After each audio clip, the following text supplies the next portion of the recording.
A defesa do ex-presidente Jair Bolsonaro recorreu ao Tribunal Superior Eleitoral para tentar reverter a inelegibilidade do ex-presidente e do general Walter Souza Braga Neto, que foi candidato a vice-presidente em 2022. Quem também volta comigo é o Theo Cury, para contar essa história, esse caminho jurídico que é intrincado e o quanto se tem de expectativa se Jair Bolsonaro vai ser bem sucedido nesse pedido da sua defesa, Theo Cury.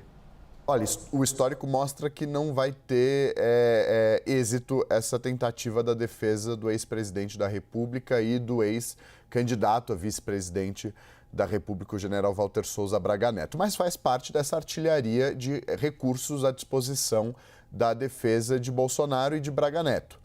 Eles dois foram condenados a 8 anos sem poder disputar as eleições, a inelegibilidade até 2030, por transformar, de acordo com a maioria dos ministros do TSE, as celebrações do dia 7 de setembro de 2022 em palanque político na busca pela reeleição. Essa é a constatação do TSE com relação ao que aconteceu aqui em Brasília e no Rio de Janeiro nos desfiles que marcavam a comemoração do bicentenário da independência do Brasil com relação a Portugal.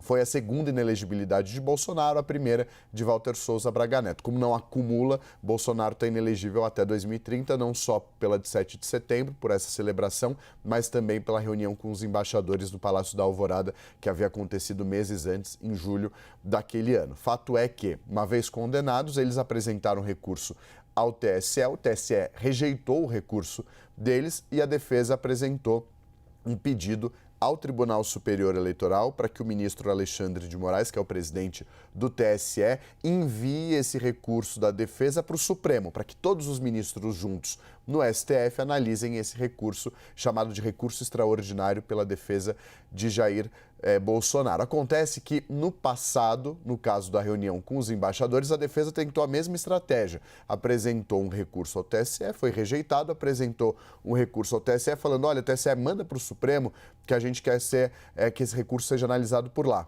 E o ministro Alexandre de Moraes disse que aquele recurso não cumpriu com os requisitos necessários. Pode ser que aconteça a mesma coisa aqui. Caso não aconteça e o ministro mande para o Supremo Tribunal Federal para que seja analisado por todos os ministros, a tendência de ele conseguir reverter a condenação que lhe foi imposta pelo Tribunal Superior Eleitoral é baixa. O Supremo não costuma reverter uma decisão do TSE, que é um outro tribunal. O Supremo não costuma derrubar uma decisão do Tribunal Superior Eleitoral, do qual fazem parte 3 ministros do Supremo. Hoje, Carmen Lúcia, Nunes Marques e Alexandre de Moraes, que está saindo para a entrada do ministro André Mendonça. Então, muito dificilmente conseguirá ter êxito, mas faz parte dos recursos, das opções disponíveis de recurso à disposição de Jair Bolsonaro. Então, ele vai tentar dessa forma e o que acontece se não der certo? Se o ministro Alexandre de Moraes analisar e assim como ele fez lá atrás, num outro caso, se ele disser, olha, não tem mesmo como, não cumpriram os requisitos, não tem como enviar para o Supremo Tribunal Federal. O que a defesa de Bolsonaro pode fazer?